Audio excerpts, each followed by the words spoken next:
Excel Language School. A real passion for learning. Welcome back. Hi, I'm David from Excel Language School, and we're here again to talk about IELTS writing.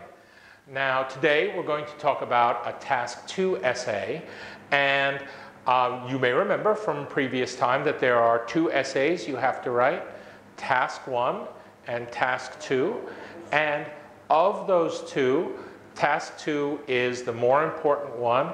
It counts for 2/3 of your grade, and it's recommended that you should use 40 minutes of your hour to write this, including planning beforehand and, most importantly, rereading your essay and trying to find mistakes afterwards. Now, if you watched an earlier video, you may remember that food trucks have been sort of a theme in my class, and so we wrote a Task 1 essay on food trucks, and now I had my class write a Task 2 essay on the same theme.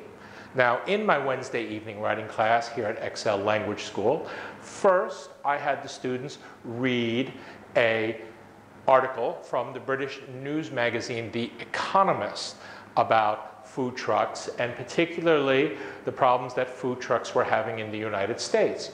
Because in certain cities in the United States, food trucks are threatening the business of the more traditional restaurants. And the traditional restaurants are seeking help from the city government to stop this competition from food trucks. Okay, so after this preparation, I gave the students the following question. City governments should protect traditional restaurants from competition from food trucks. To what extent do you agree or disagree? Write 250 words. Now, I also tell the student it's very important that they should write at least 240, and maybe a little more is okay, but not over 270 words. If they write a really long essay, they will actually get a lower score than they would if they wrote an essay that is closer to 250 words. Okay, and I gave the student a 6-6.5 on the test. You may see that. And the reasons were that the paper had many of the qualities of a band 6.5, but not all of them. So that's why I gave them this mark. And so on the top of the paper, you will see I wrote, keep experimenting with vocabulary. And that's sort of going to be a theme of the video today. Now, the IELTS is a difficult test, and in my opinion, you should have at least 6 months of extra classes before you try the test yourself. Now, maybe 2 times a week at first, and then when you get closer to the test, you may want to go more often, maybe 4 times a week or even more. So when you are close to the test time, you want to concentrate on doing the task under genuine test conditions as much as possible. Meaning that, for example, if you have 40 minutes to write an essay, you should time yourself so that you know in your heart how long 40 minutes is. However, if you are more than, say, 2 months away from your test date, you may allow yourself to do the activities in less than strict test conditions. And so today, the student has a few months before they take the IELTS test, and so I'm encouraging her to experiment with vocabulary. And so when I say that, I mean in the reading section or the listening section, you may hear a word or read a word that you think is interesting and you want to use, and then come to the writing class and try to use it in your essay. And sometimes it will work out perfectly, and then sometimes the teacher might say, this word doesn't really work here, and then you'll have to go back and study it again and maybe try it again in a later essay. Now, of course, all of my students want their essays to be perfect the first time, but if you learn new vocabulary and you try to use it in your essay, that's a great way to experiment. And so I always tell my students to try to do this. And if it's wrong, don't worry about it. They have time to try it again and try to get a better idea of how the word works, how the connotation works, how the grammar works. Now, let's get to the essay itself. Now, in the first line, the student wrote, "Citizens have more opportunities to enjoy their lives by going to restaurants." And that is perfectly okay. It is 100% correct English. But I think the student is ready to try to say the same thing with higher level vocabulary. So I made a suggestion, you will see, and the suggestion is citizens have a greater diversity of restaurant choice. And that says the same thing that the student says, but it uses higher level vocabulary. Okay, and now on the fourth line, you may see that the student wrote, "Many restaurants are developing to satisfy customer respectation." Now the problem with this is this word, respectation, is actually not an English word. You won't find it in the dictionary. Probably the student decided that she wanted to try a new word and she mixed the word respect maybe with the word expectation, and she created a new word, which is very creative, but probably not appropriate for the IELTS. So I told her that, and I told her that she probably was trying to think of the word expectation, which is the best word to use in this case, I think. Again, I'm encouraging the student to think about higher level vocabulary. On the second line, writing about restaurants, right, the student writes, "They are stable and insured about the sanitation." And in this case, again, the student's meaning is perfectly clear, but I think the word insure might be improved, and if they use higher level language. So I suggested that the restaurants, they are stable and have adequate sanitation. And then on the last sentence of the paragraph, the student writes, "The price of food you eat at the restaurant is stabilized." And instead of the passive voice at the end of the sentence, I suggested that the students use the adjective. So instead of writing, "The price of food you eat at the restaurant is stabilized," I wrote, "The price of food you eat at a restaurant is stable."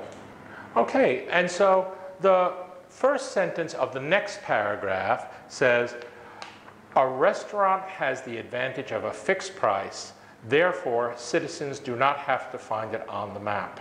And you see this example is a problem that I see frequently, which is that students connect two sentences with the word therefore. They put a comma before therefore and a comma after therefore.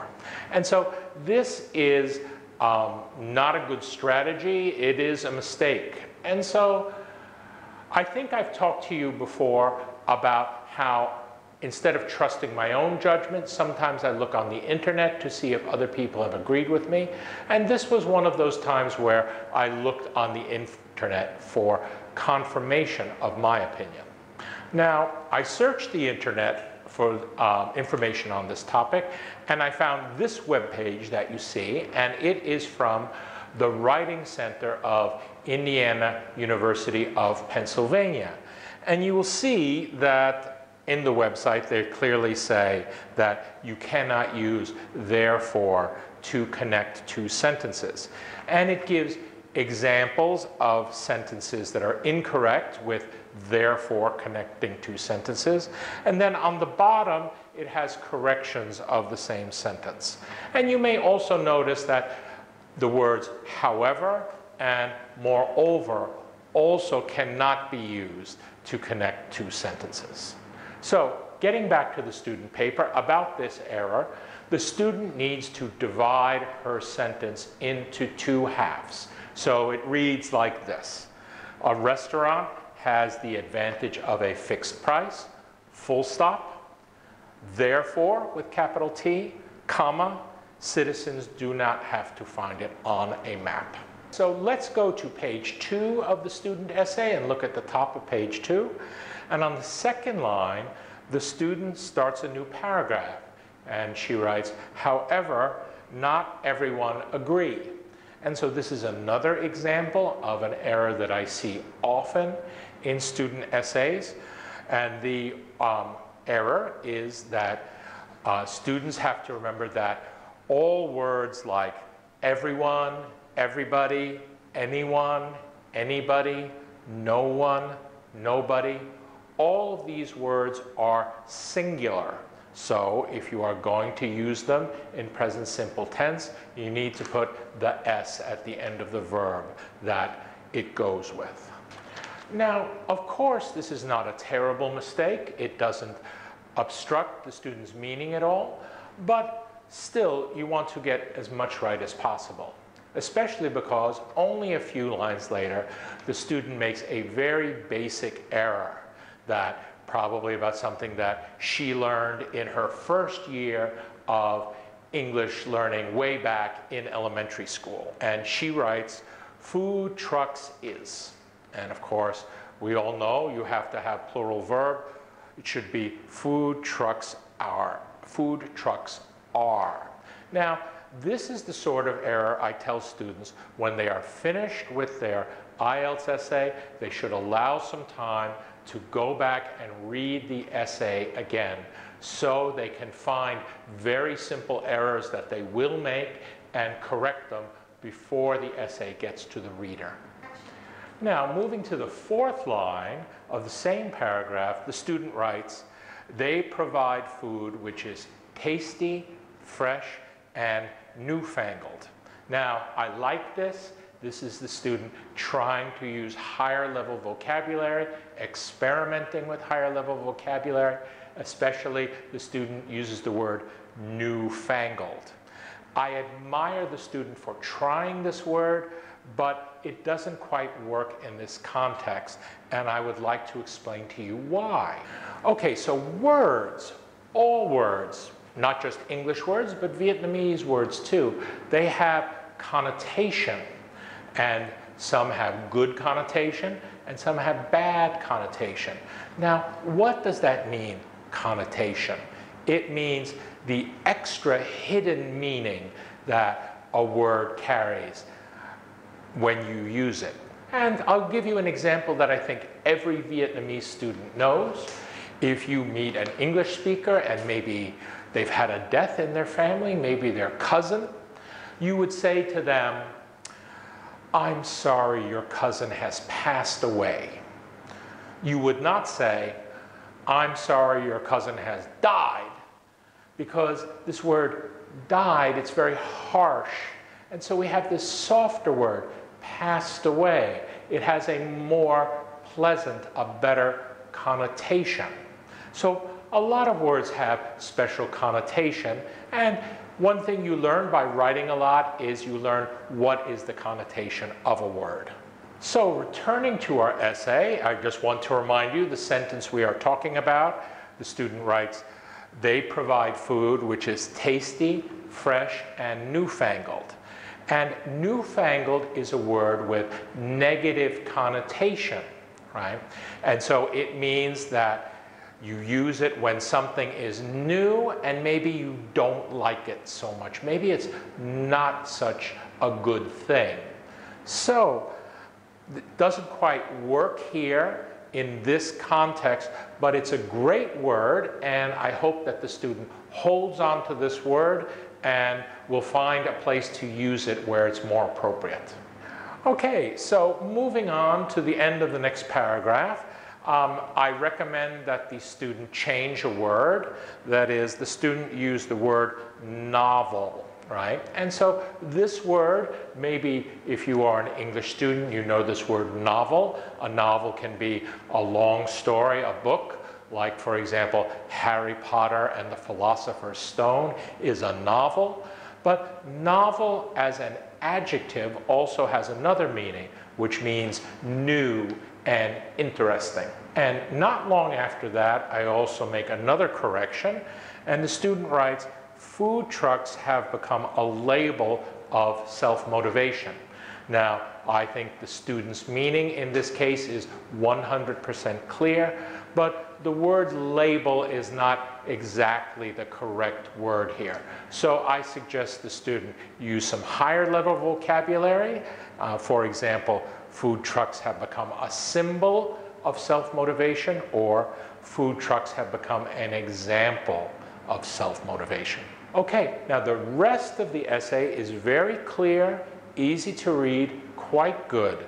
And so when the student makes a problem with word choice, it does not interfere with what she wants to say. So that's why I gave this student essay 6 or perhaps 6.5. I'm very optimistic that this student will continue to improve if she continues her courses here at the Excel Language Center. And she already knows a lot of interesting vocabulary and is trying to introduce it to her writing, which is a great way to raise your band score. So I hope that she will continue and that she will get a great score when the big day comes and she takes the IELTS. Excel Language School. A real passion for learning.